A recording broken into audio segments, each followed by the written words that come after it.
Avant de commencer la vidéo, je voulais juste m'excuser parce que pendant toute la vidéo, dans les parties face caméra, la caméra en fait est floue, donc l'image est floue. On voit quand même, c'est pas très flou, mais voilà, je tenais vraiment à m'excuser parce que c'est vraiment pas ce que je veux. Donc voilà, j'espère vraiment que vous me pardonnerez et encore une fois, désolée et bon visionnage.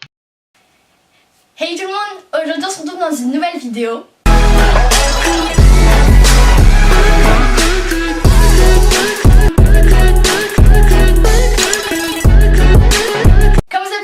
Aujourd'hui on va faire un crash test de la résine UV. Donc il existe énormément de vidéos sur ce sujet là, mais j'avais vraiment envie de me faire mon propre avis. Mais c'est pas tout, car j'ai eu une illumination dans ma tête et je me suis dit, mais est-ce que la Fimo liquide pourrait faire le même résultat que la résine UV? Du coup je me suis dit, on va tester tout ça ensemble, comme ça se trouve la Fimo liquide peut remplacer la résine UV et donc pas besoin d'acheter de résine, de lampe à UV, des économies, et je pense que à peu près tout le monde a de la Fimo liquide chez soi. Donc du coup voilà. Donc si vous voulez voir le résultat, c'est parti! Avant de commencer les 3 petits crash tests, je vais répondre à quelques questions.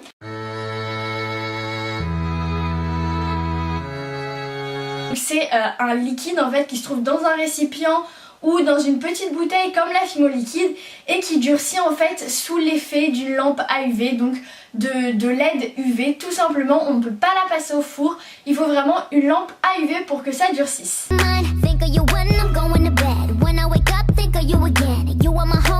Donc personnellement, moi j'en utilise une pour le nail art, donc voilà, et elle fonctionne très bien.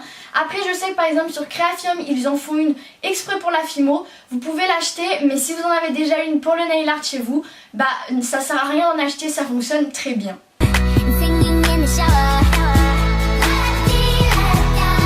Donc tout simplement ça peut servir à faire des cabochons comme ce que je vais faire. Ou alors également ça peut servir à protéger ses créations comme le font d'autres fimoteuses. Avec de la résine transparente, vous en mettez sur les créations et du coup voilà, ça permet de faire une couche bien protectrice et ça protège énormément les créations. Donc voilà à quoi ça sert. J'espère que j'ai répondu à toutes vos questions et maintenant on passe au crash test.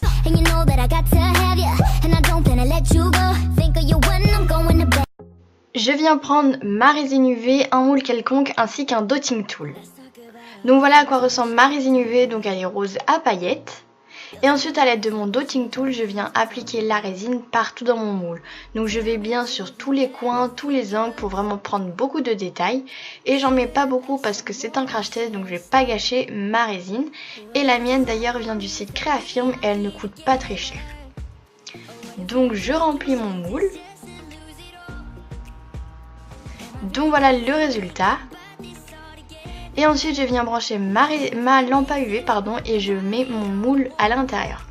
Pour la cuisson je viens mettre 30 secondes au départ, mais au final j'ai mis 90 secondes, soit 1 minute 30. Voilà ce qu'on voit en fait pendant la cuisson. Et une fois le temps terminé, on enlève le moule de sous la lampe. Et ensuite on va passer au démoulage, donc ça se décolle en fait tout simplement des parois, donc c'est pas du tout compliqué à enlever et le résultat est très joli.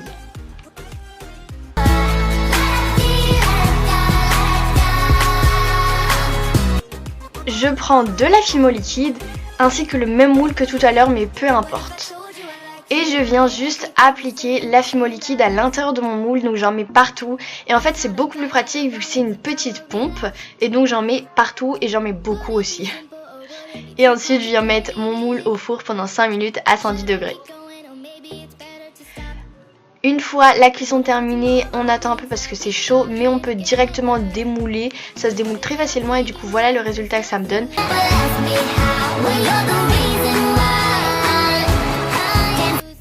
Et pour le dernier crash test, je viens prendre une assiette en plastique ou en carton. En fait, il vous faut tout simplement un support jetable de préférence. Et je viens appliquer ma Fimo liquide à l'intérieur. Ensuite, je viens prendre mes pastels secs. Donc, je gratte la couleur de mon choix à l'intérieur de la Fimo. Et en fait, plus vous allez en mettre, plus la couleur va être foncée. Moins vous allez en mettre, plus ça va être clair. Ça paraît logique, je pense. Et ensuite, à l'aide de votre cure-dent, du coup, vous allez venir mélanger le tout.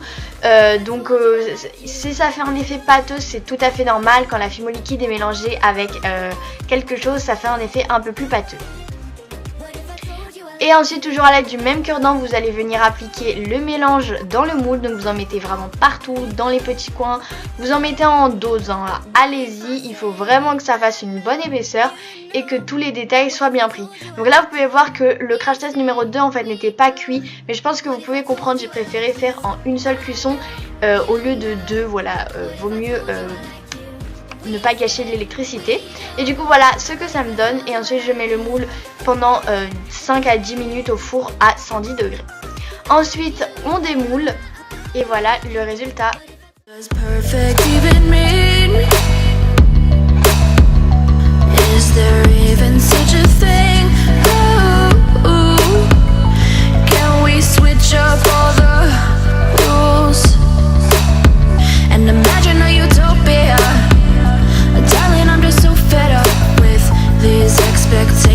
They keep weighing me down.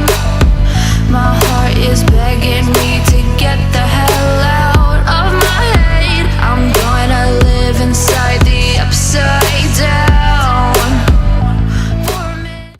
Donc voilà tout le monde, cette vidéo est terminée. En tout cas j'espère vraiment qu'elle vous aura plu. N'hésitez pas à me le dire en commentaire.